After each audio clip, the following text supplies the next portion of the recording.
I want to appreciate all of the people that saw me testing things out and you guys couldn't hear me talk. I appreciate it very much. I thank you for your patience and just for looking.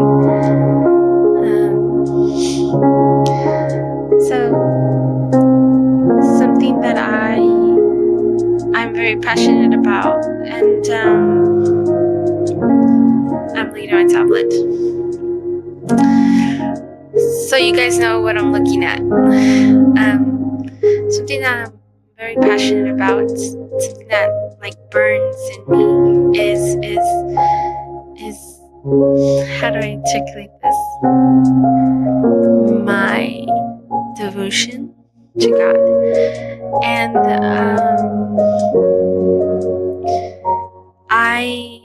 it's just, once I embraced it, it's just a big part of me. And it's really what He has been there for me in ways I wish people could understand. But I also know that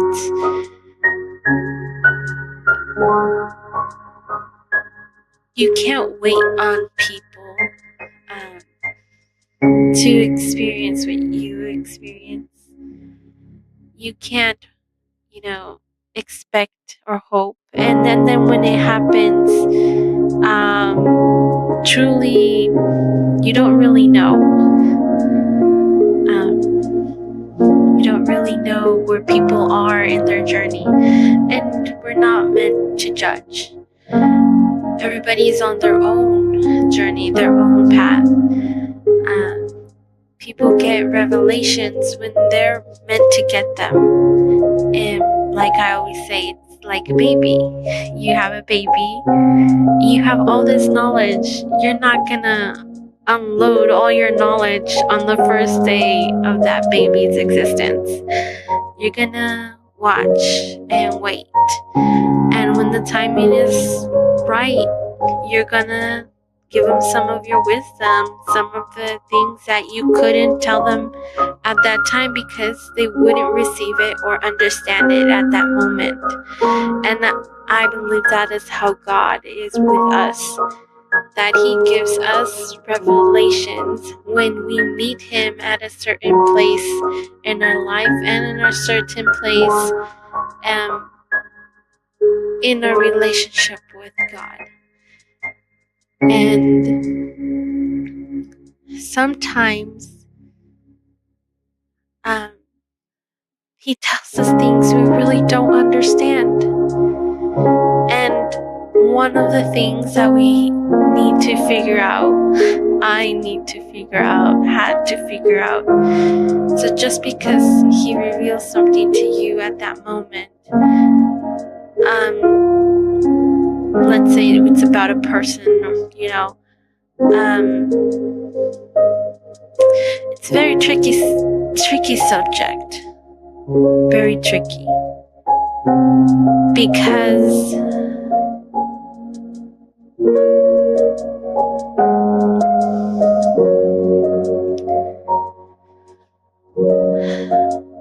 I don't have all the answers. I can't tell you. I can't tell you something that may not even be applicable to you, but is applicable to me. That's the thing about the Word. When you read the Bible, it has so many situations, and a lot of people dissect it and say, oh, well, this is a contradiction to this, and this doesn't go with that. And that's the thing, is that the Bible is fluid, and it carries everybody's life experience so that people can resonate with what is intended for them at the moment that they are at and where they are with God. And that is the Word. That is the wisdom. And that is the basis of all worldly philosophy that people use, is based on the Bible. They just change the wording and Now I'm going somewhere else. But sorry, I just hit my elbow. I can't really tell you, this is how it's gonna be, this is the way, because it's fluid. Your life, your experience is your own. Your relationship with God is your own. And a lot of people in online, Christian, influencers,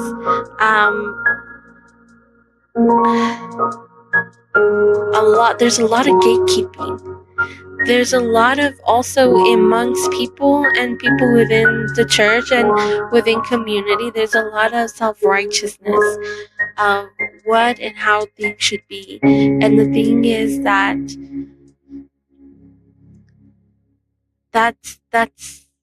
we don't know. Only God knows. And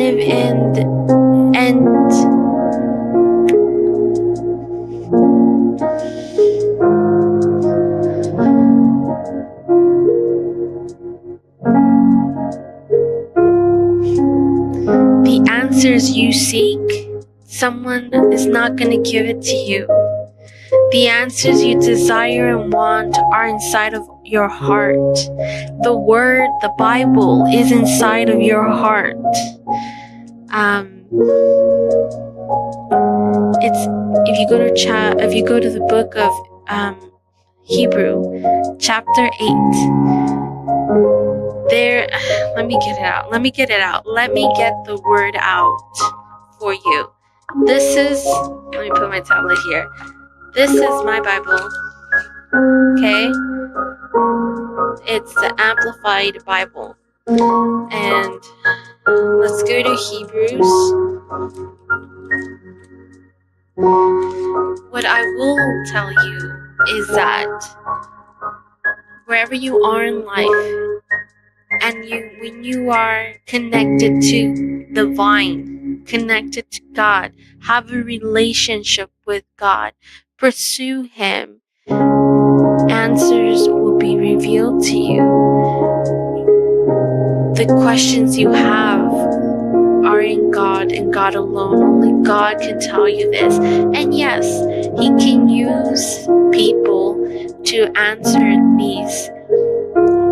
He can use people to reveal these things to you. But guess who else can use people? Guess who else can be influenced? We can be influenced. So, I like to say it's like you know how GPS works? There's a satellite, picks up a signal. Then there's triangulation. All these singles make a triangulation into a point. And that point is transmitted to a transmitter or receiver. A receiver picks it up, and that is what is the same we are. We are conduits. We are vessels that can receive things from the divine and from things that are not holy. And we have to be able to discern from these two things. But not only that, we're not only discerning from those things, we're also discerning from ourselves, because it's like, I don't want to say it's three, but ourself, we are a reflection of God. We all have a reflection of God in us. But we also have our vessel, or we have a sinful nature, a part of us. I'm not gonna say it's like a lot of people get triggered when you hear the word sin. Why? Why do you get triggered with that word when it is basically a word that means that you are being very selfish, you are being very egotistical, you are doing your own will. You're not doing God's will. You are following your own comfort. You are doing what is comfortable to you. You are doing what you want, what you believe how things should be. And that can be known as our sinful nature, because that are the desires of our flesh, the things that pleases us. Because when you are a servant, but put it in this concept. Let's say you're a servant. You're a servant. Being a servant, in what moment do you do what is pleasing to yourself? To really be a servant means to sacrifice your own desires. To really be a servant means to put your own desires on God's altar and trust Him and believe that He will do what needs to be done for your own, and to believe that the person you're serving wants the best for you. And the thing is, in the world, we have all this history of servitude, and how the owners of those servants, or masters, they've always abused. I'm not gonna say always, but majority, you hear these stories from the past, abuse. Take this power hierarchy thing. And so when you when you think about being a servant is something that is more divine, like it's very hard for some people to actually accept that role when they live in the world. And I don't blame you. I mean, I think we've all gone through that. We all go through that, based on our influence, our environment, our upbringing. It's discouraging to have that kind of mentality to something that is pure. We grow up, we are born with such purity, and the world makes sure to corrupt that. The world makes sure to hurt us, to wound us.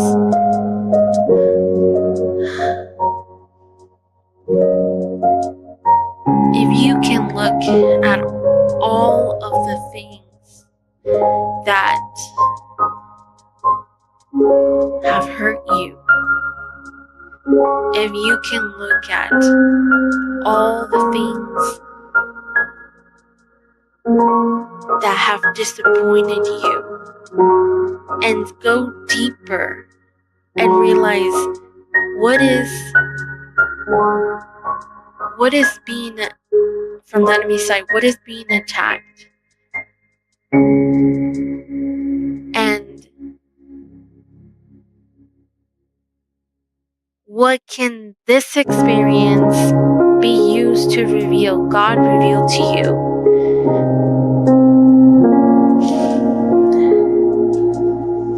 I don't know if I'm making sense, but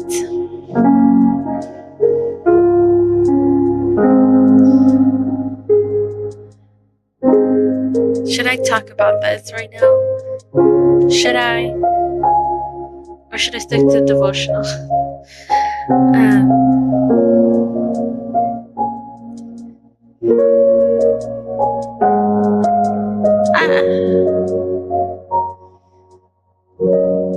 We are born pure, and what we're constantly being attacked on is our values. If you go throughout life and you look at each experience, you see what is being attacked. Your beliefs, right? But where do your beliefs come from? Your values. Where do your values come from? Some are created, right, by your parents. But there are certain values that you are born with, that you You just naturally have it. It makes you different compared to all your siblings. You're just different. You just have this value your parents don't possess. Only you have it. The question is why and for what reason do you have it? Why are you different? Why doesn't people see things the way you do in this aspect? Right?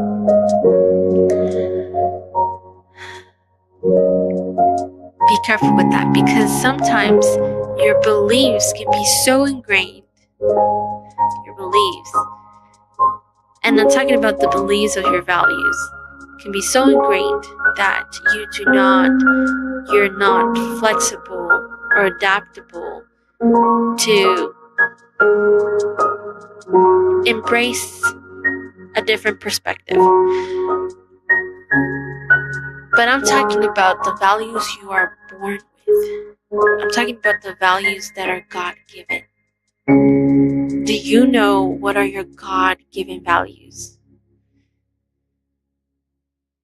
Because the moment you realize what are your God-given values, you figure out one of the hardest things to figure out. And the Bible tells you, in order to walk in this earth and to defeat evil and to walk in alignment with God, you must put on your helmet. It's in Ephesians chapter probably 4. First, is it 4? I need to go back.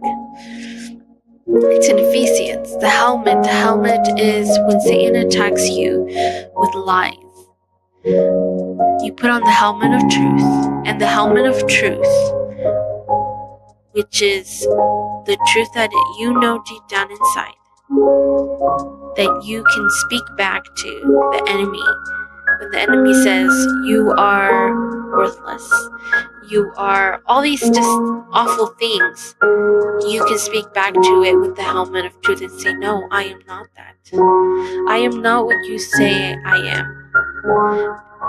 You're using half-truths because you either at some point believed it or you did something that is being used against you. And so these half-truths, devil likes to really use them. But when you put on the helmet of truth, which when you're a beginner, when you're starting your journey with God, your relationship with God, you use the word, the Bible, to defend yourself. But for some reason, it doesn't always work. For some reason, and the thing is that you're not always gonna win it. Battles are meant to strengthen you. But what is the true helmet? What is the true helmet of truth? Yes, it is the word, but it also is what God has revealed to you, how He sees you. And the thing is, you won't know that until you have a deeper relationship with God, and God will reveal to you through your experiences how He sees you. You're not only His child of God. You're not only His. You're something more. You are unique. You are special. You are worthy. And the thing is that when you realize how God sees you, that is your true helmet of truth. And you put that on and you say, you know what, sir, evil sir, you are not going to get me, because I know the truth. I know how God sees me. And this is I'll reveal this to you. I'll reveal this, my own experience. When I was born, I grew up with this idea that I was meant. I was brought in that exact moment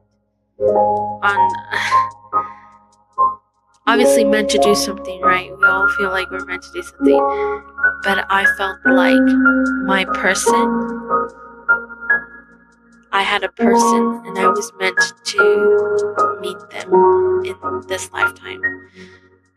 In this, I don't have all the answers, but I always told my mom about my person. I told my mom, he is like this, he is like that, he is so beautiful inside, he is so empathetic, he is so sweet, he is unique. And my mother, who has gone through so much hardship, would at first be quiet, but then at a certain age would tell me, Prince Charmings don't exist, And then I would tell my mom, I'm like, no, I know he exists. And mom would be like, well, how do you know? Because if I exist, he exists. Because if I know, he knows. And he is somewhere waiting.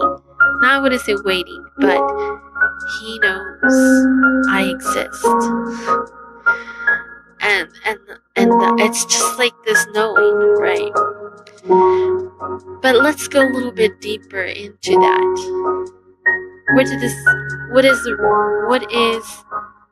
That is just surface level expression of a value God has given me. And it took me some time to figure out exactly what is the root of my beliefs, of the things that, all the disappointments, all the challenges I've gone against, all the heartaches, what was being attacked. It took me a while, actually until this year, to realize that the enemy has always attacked my value of loyalty. I've always believed in the way you conduct yourself and the way you behave with people. In the beginning, I was extremely loyal to my friends, even though they didn't give me the same loyalty. I've had this belief since a child. It's just a child. And of course the world would attack this belief, right? And then when it came to like interest, romantic potential interest, it had the same foundation, loyalty. When it came to my beliefs about future with someone, it came down to loyalty and how that is shown and how do I express it, and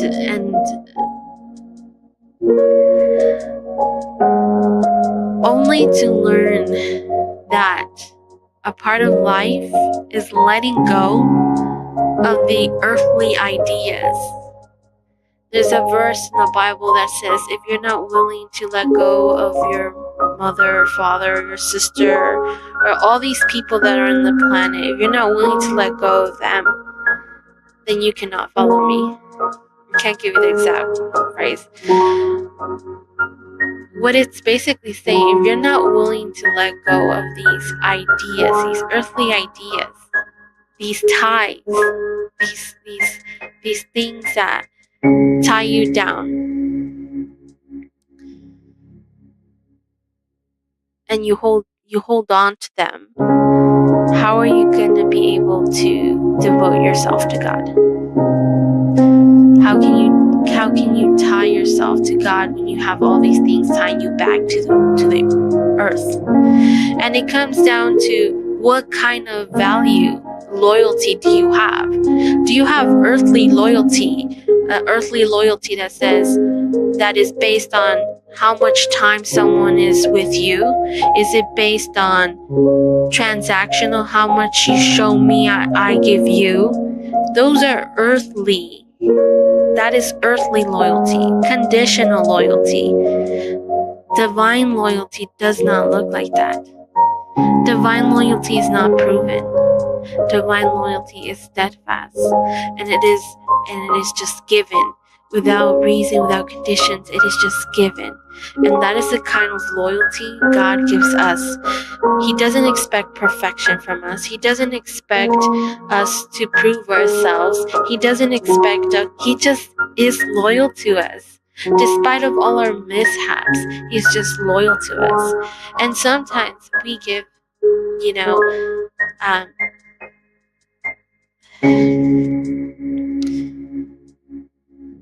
God,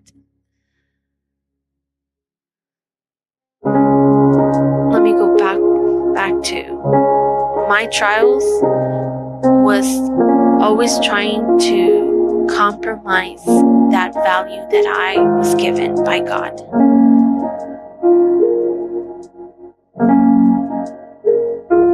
Compromise it in leaning on worldly loyalty.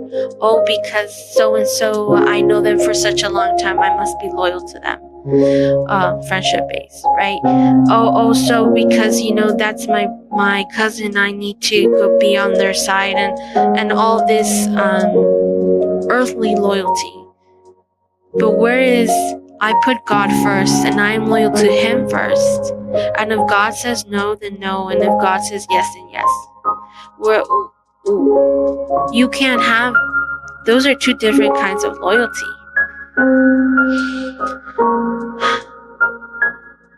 I guess what I'm trying to say is that I realized that my divine loyalty that God gave me since birth, the world was constantly trying to compromise it, compromise it, question it, make me not be able to identify it.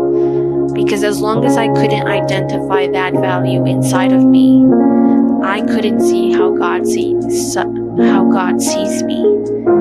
And what I'm saying is that you possess a God-given value that is given by God, and it is that value that you possess that is the reflection of God in you. And when people interact with you and they see that value in you, they see how God sees you, the reflection of Himself in you.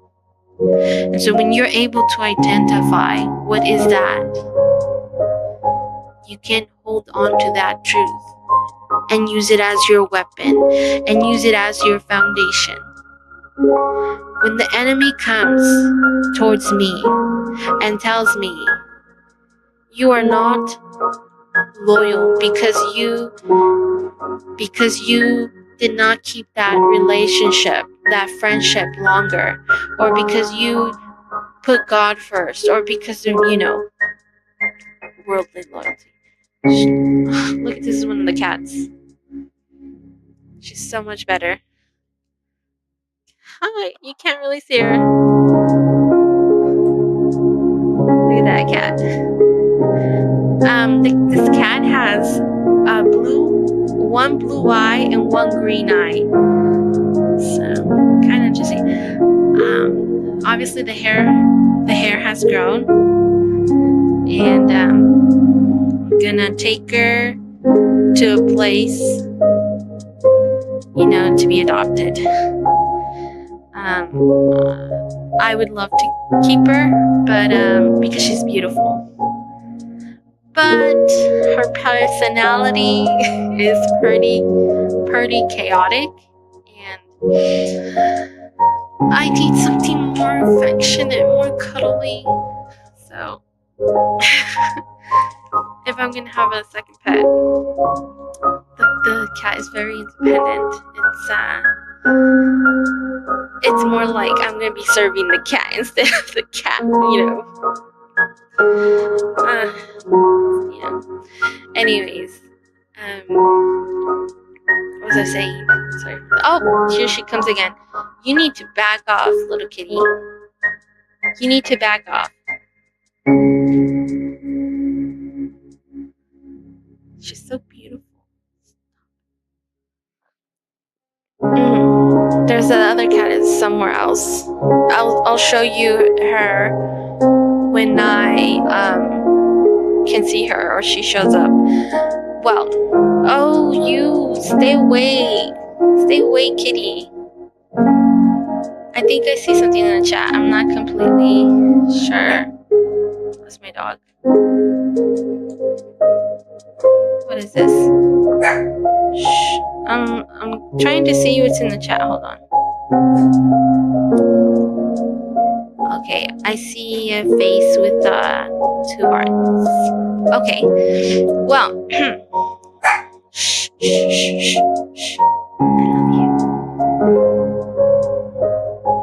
She's probably barking at the kitty that keeps coming up here, distracting me. Okay. So, when you can identify the God-given value that God has given you, and myself as an example, because I'm not gonna use other people. That's me myself. When the devil tries to put me in a situation that compromises my divine value, I can stand against it by either when it tries to get me with lies, I can say, no, it is not what you say. For I know how God sees me, and God sees me as loyal. And I will not allow you to compromise that because of things that have happened in the world, because of my flaws or mistakes. I know in my heart what I possess, and I can find strength in that to talk back to the devil, but also to put the proper boundaries with people and situations, but also to allow the proper where I'm supposed to be at. So I guess to align me to the proper place I'm supposed to be. For example,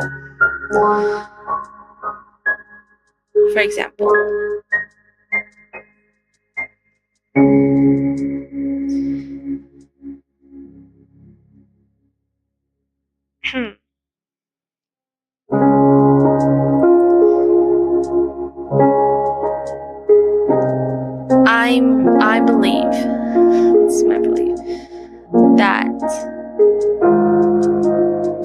if you know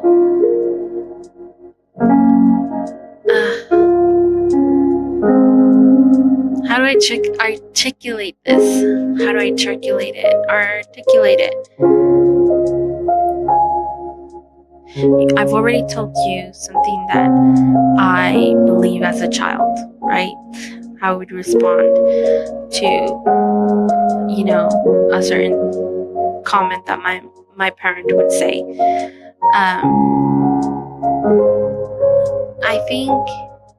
I believe that even though I don't know the person that, or let's just say even though that person isn't in my life, or the person that God has for me,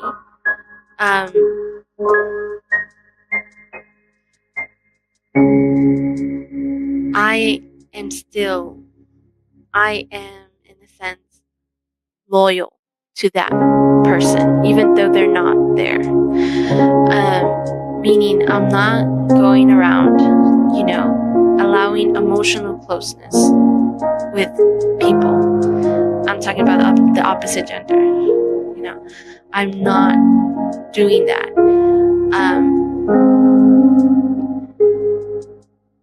And if and when I am interested potentially to somebody, I make it pretty clear, and anybody that is around, I let it.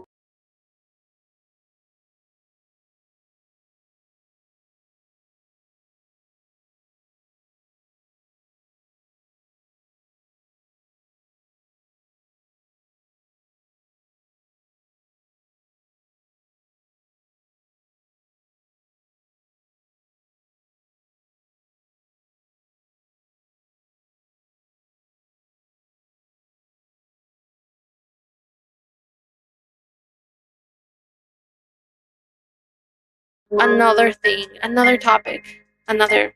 But the thing is that I walk in my divine value. I walk it. It is lonely. It is hard. It does make you experience ache. But, you little kitty. This kitty is just curious. And I have candles here. I don't know why it's walking here. It does make you feel sometimes unseen when it is not appreciated, when someone can't see what you carry. But it just aligns you more to God. Because while nobody can see, God sees it. Because that's how God sees you. Shh, shh, shh. Okay? You don't need to prove anything to anybody.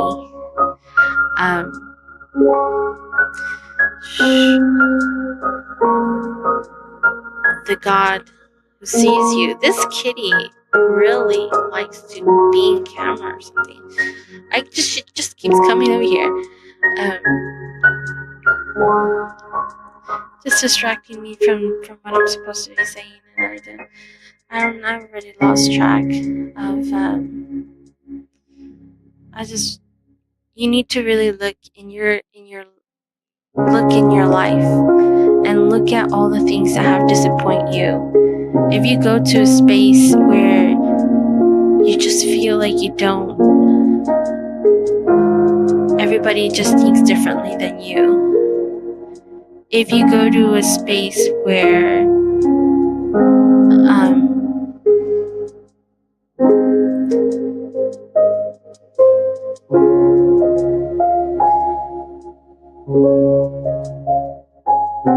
there's a reason why you feel this way. There's a reason why.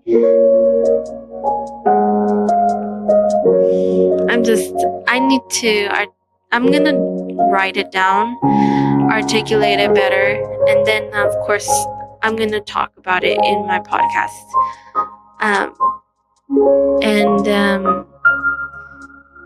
The thing is that when you don't walk in alignment to your God-given value, it is what causes more misalignment with your walk with God.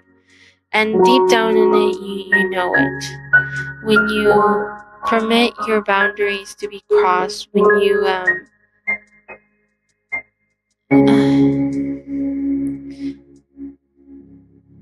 I'm gonna articulate it better. But I brought out my Bible and I didn't even show you Hebrews 8. Hebrews 8.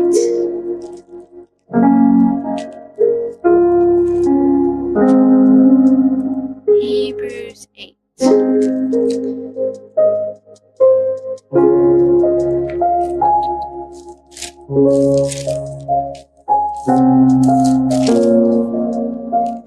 covenant. And it says here,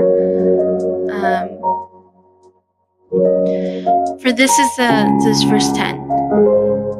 For this is the covenant that I will make with the house of Israel. After those days, say the Lord, I will imprint my laws upon their minds, even upon their innermost thoughts and understanding, and engrave them upon their hearts, affecting their regeneration. And I will be their God, and they shall be my people. And it will not be necessary for each one to teach his fellow citizen, or each one his brother, saying, Now by experience have knowledge of the Lord. Okay? For all will know me by experience and have knowledge of me, from the least to the greatest of them. What is that saying? It's that you don't really need anyone to teach you.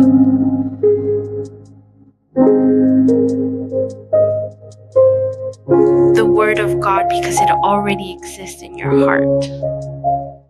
It's already engraved in your mind. Doesn't mean you shouldn't be disciplined. Discipline yourself in hobbies and things that walk in alignment with God, meaning reading His Word and studying it. Doesn't mean you shouldn't do that. And you shouldn't pray. You should pray. You should read the Word. You should, worship God, glorify Him. And these are habits, that you build. It's like a relationship with somebody, things that you do with somebody that you want to grow close with. It's the same thing that you do with God. In communication, in conversation, it's you talk to Him every day, just like a person. So I'm not saying you don't need to do those things. You do if you're building a relationship with Him. What I'm saying is that God's divine wisdom is already within you. You kind of already know it. And the more you grow in relationship with God, the more you discipline yourself, the more you focus in your inner growth, and you walk in alignment with God, which means, releasing some habits, releasing some people from your life that do not get you closer to God. I'm not saying that that's what you have to do, but to eliminate, no, I'm saying that you are meant to walk among others, right? To be yourself and to shine bright, to reflect God. Doesn't mean that you're supposed to be there in that situation for a long time. It means sometimes you're passing by, like Jesus would pass by each city. He wouldn't stay. He would stay when he would have to stay, and he would go when he would have to go. His purpose was to spread the news, to reveal to people what has been kept them in bondage, to understand the gifts that God has, the blessings that God has for you spiritually.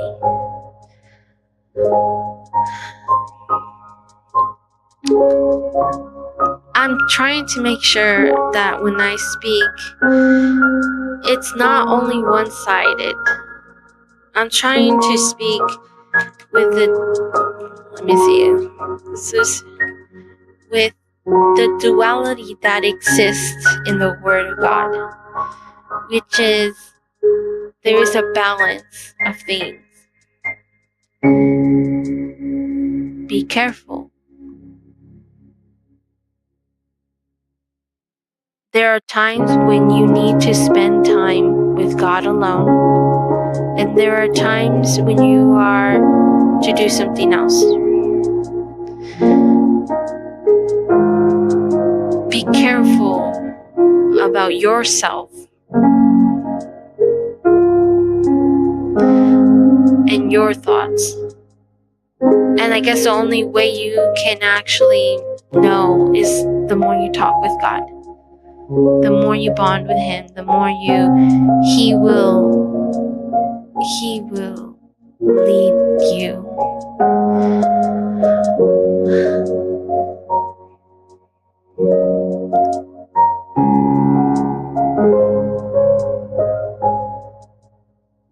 What makes someone take a certain road? What makes someone decide, I'm going to learn this or I'm going to do that? Okay, free will. You have free will in you. You decide what kind of relationships you want to be in. You decide what kind of environment you want to be in. You decide what kind of clothes you wear. You decide all of these things. You decide what kind of relationship you want with God. You decide how much you put into it. You decide, your goals. You decide everything. Okay. So you gotta be careful between your own desires and God's will. Always ask that your desires are in line with God.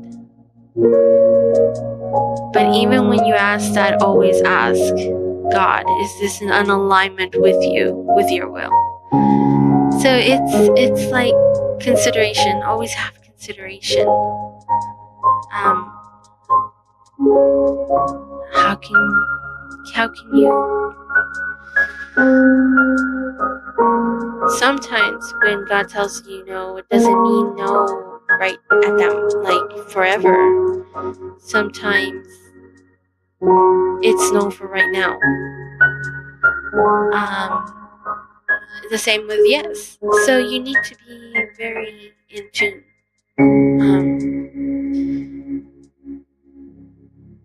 The best stories are in the Bible that show this. Abraham and Sarah. He told Abraham what he was going to give him. He told Sarah, yet they let doubt come in between and they precipitated and did things. And in the end, they did align themselves back with God. And they did get a child, right?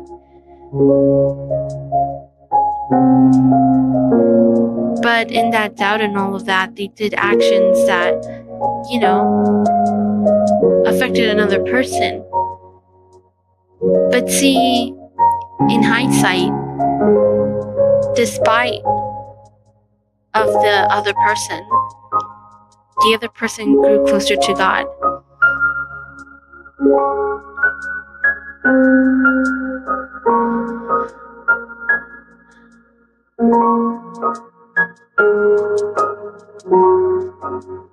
Why is each person's life situation different? It really is.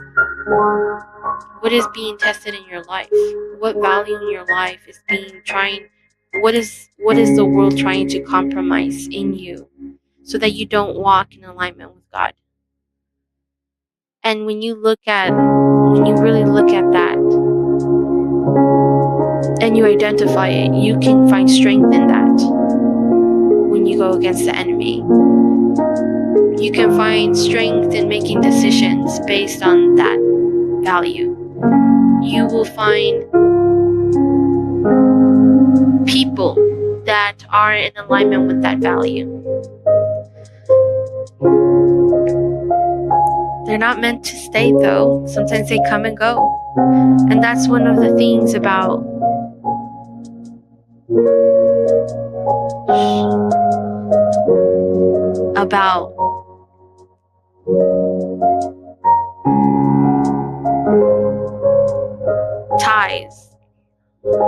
ties, letting go, earthly beliefs. If you surrender to God, God's gonna place you where you're supposed to be in that moment. This cat came back. I can't do anything. She's just... So, let me just read I talked a lot and I didn't even read the devotional. She's purring. I didn't even read the devotional I was gonna share. Instead,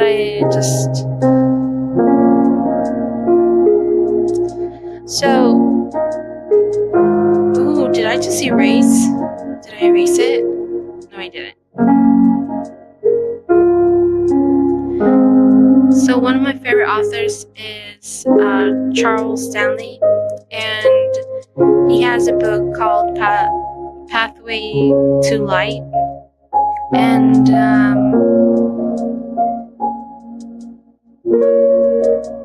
I'm going to share the devotional that he has here for the date November 2nd. So I haven't seen it. Ooh.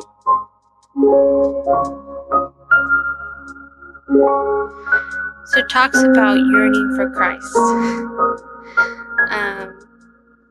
The verse that is highlighted is Matthew 13:45 to 46. And it says, "Again, the kingdom of heaven is like a merchant seeking beautiful pearls, who, when he had found one pearl of great price, went and sold all that he had and bought it." What is the thing you most desire in life? Ooh, this is this is interesting. It's kind of aligning to what I was talking about. What are the top 10 things that you seek after? Is Christ amongst your preferred pursuits? A sure sign of spiritual growth is that you yearn for Christ more than anything else.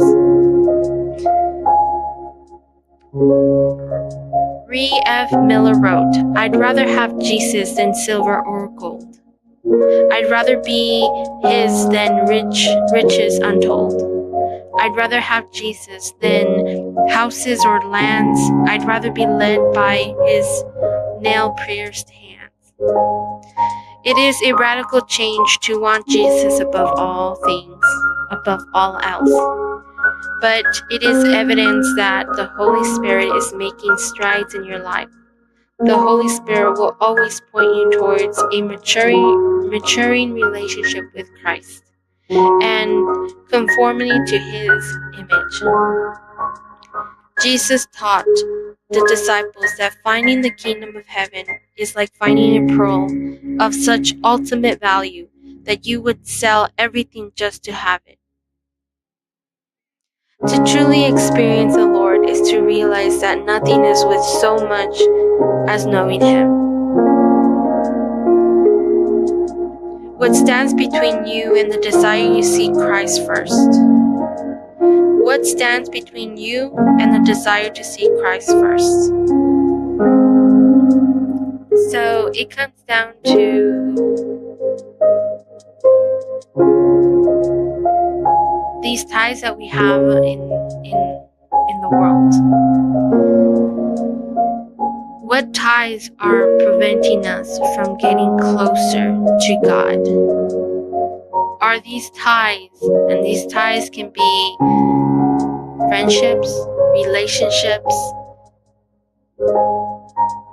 career goals, and your ambitions, like money. Is your tie to money preventing you from getting closer to God? Is your desire it's these ties. What are these ties? Each person has different ties. What are these ideas, these earthly ideas that you have that are not allowing you to go closer to God? Have the kind of closeness you can get with God. But these ties that you're keeping are keeping you from actually getting to where you're supposed to, where God would want you to be, not where you're supposed to, where God would want you to be. It's not easy. It requires you to be more disciplined. So it says here, are you willing to grow to the point where your own dependency is upon Him? You will find that pursuing Christ is the most wonderful investment of your life. In His presence, you will discover the peace your soul longs to enjoy. This cat is right here in my arms. See it? You can't see her. She's just, it's like when I start talking about the word, she just is holding on to my hand. Okay, I guess you can feel my energy. Oh, you're so cute.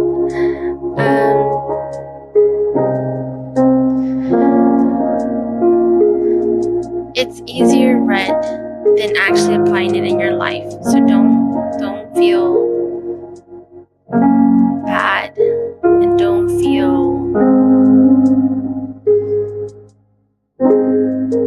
like you got it figured out too. Humility is important, especially when looking inside of yourself and actually being serious with yourself and asking these questions, and compassion for yourself for not being that strong, making decisions that the devil uses to make you feel bad about. For example, like, no, you shouldn't leave, like, you shouldn't not stop talking to this person because then you're not being a good friend or something like that. Be compassionate with yourself, stand in your own truth and say, if God wants me, is this leading me closer to God? I'm not gonna say if God wants me to, He'll put me and tell me no, because that's not exactly how things work. You have free will. You choose. You decide. You can't be double-minded. You can't stand and hope and allow things to happen and things will happen as God allows it to happen. No, there is a part. You are participant of your own story. You do have to take decisions. You cannot avoid them, and you cannot allow someone else to take those decisions. You can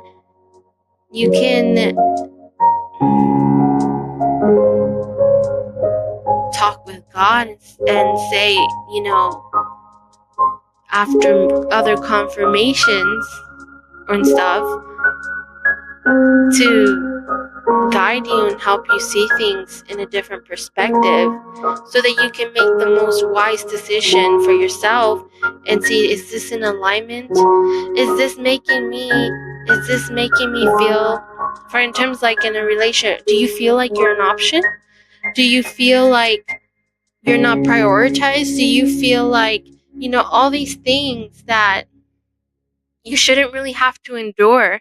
And so if you walk in alignment with God, you wouldn't be experiencing such hardship.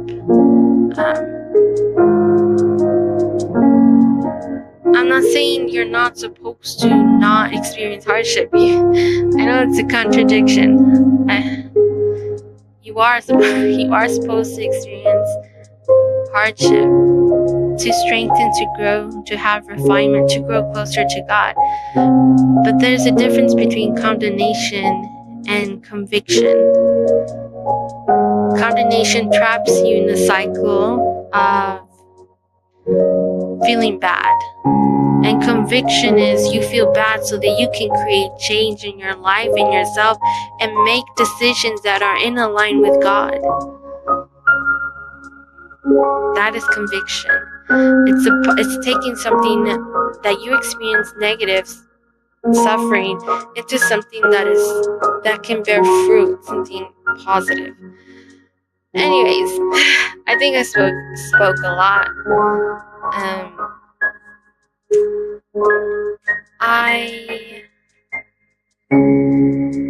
It's already an hour.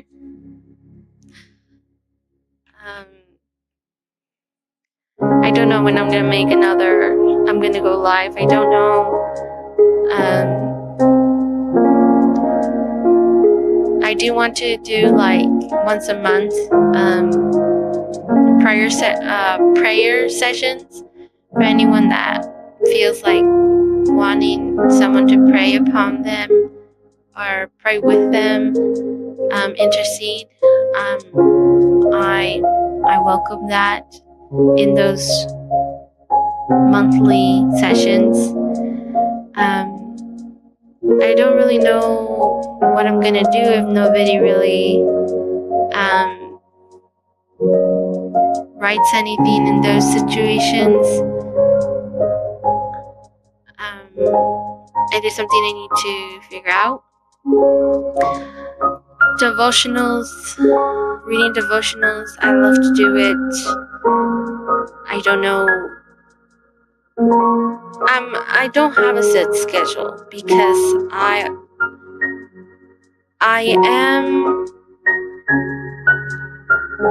do have other, things career-wise, and internal self things that I need to do.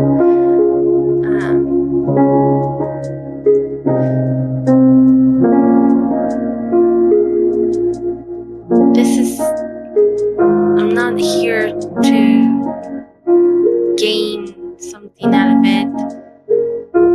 I'm here because I love God, and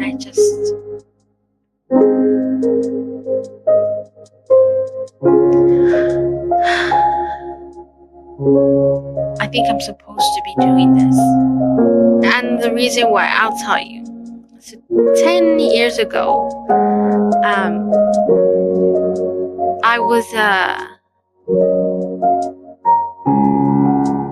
I was being invited to be like, to get into social media. I think a lot of people were, but I was literally being like trained. I was being trained, I remember. And after I realized that it was more about, pretending to be something that you're not, and being around people based on, all these other appearances, and, just selling things, and it didn't align with me. It's not the person I wanted to be. I felt like if I had taken that path at that moment, I would be someone I'm not, and that's something I want to hold on to. And so I do recall that in that time I was being asked what niche I was going to get into, and I didn't know at that time. I also remember that in that time, like 1 year later, not 1 year later, I'm gonna say years before that, I did travel a lot. I went I went to Ecuador, where I'm an environmentalist. So I got to get an experience where I got to plant trees in the Amazon. And I remember that while I was there, I came across, I had a friend, and they had a whole bunch of cats. And while I was there, they had 2 baby kittens. One was white and one was ginger. And I think they were both females. And I was there, and I was taking care of these kittens. And I have a picture with them, and I'll show it at some point. Like the comparison, how 10 years later, it's like things are, I don't know what you know about the Mandela or some effect or something like that. Or you know how the Matrix say deja vu? You know, like in the Matrix scene where Neo is there talking with, I don't know if it was Morpheus or, I think it was Morpheus. He sees like this cat pass by, and then another cat pass by, and he's like deja vu, right? It's like a lot of things have been repeating themselves, like from 10 years ago to this 10 years, but it's like, it's not exactly the same, but the same symbols, like the cat, appeared. So I got my dog in 2014. My dog. 2014. 2024, I was in Mexico, and I almost adopted another dog. Super big dog that, was from the streets. I almost adopted another dog. If I had adopted that dog, it would have been 10 years after, I also realized that in 10 years before that, certain events happened that drastically altered my life. I don't want to go in the exact detail, but interesting enough, like 2 weeks ago, I find these 2 kittens, white and ginger, in the streets, where I rescued them, and I'm helping them get better so that I could put them, to a place that they could be adopted. It's like the timing and if I take a picture of myself with these 2 cats and compare it to the picture I have with these other 2 cats 10 years ago, it's like things are coming around again. This time, my mindset is different. This time, I embrace my relationship with God. This time, it's like things are coming around, and it's like my decisions it's like same situation, like same, I don't know how to explain it, deja vu, patterns coming again to see if I'm gonna make better decisions or be in alignment with what I'm meant to do, what I'm supposed to do. I don't know if that makes sense, but that's just one thing, right? But it's we'll see. I mean, it's all in God's hands, Anyways, I'm gonna switch the stream. I'm gonna do something. I'm waiting for a certain time because I will go to church. But till then, I will, sorry, this mouse is, I will,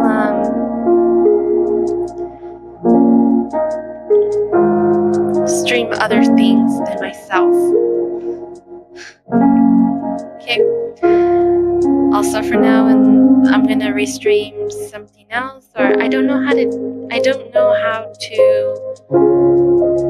navigate this streaming. What is it called? Restreaming